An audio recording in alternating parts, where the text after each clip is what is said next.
50 sanzioni in 2 giorni di intervento. Bilancio del servizio effettuato lunedì e martedì scorso dagli operatori ecologici della Real Marina di concerto con gli agenti della Polizia Municipale di Porto Empedocle. La finalità è sacrosanta: reprimere l'abbandono di rifiuti ed educare gli incivili. Impiegati, operatori ecologici e vigili urbani hanno ispezionato i rifiuti abbandonati, controllando gli scontrini con codici fiscali o pezzi di buste con indirizzi del destinatario come bollette o fatture, operazione che ha consentito di individuare in 2 giorni circa 50 trasgressori per un totale di oltre 6.000 euro di sanzioni elevate.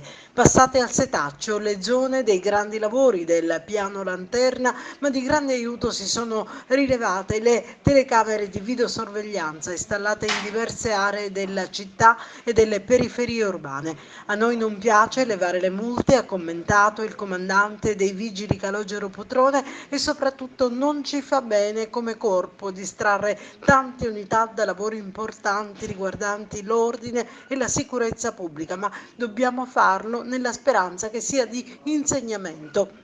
Soddisfazione per i risultati effettuati è stata espressa anche dall'assessore all'ecologia di Porto Empedocle Giuseppe Sicilia.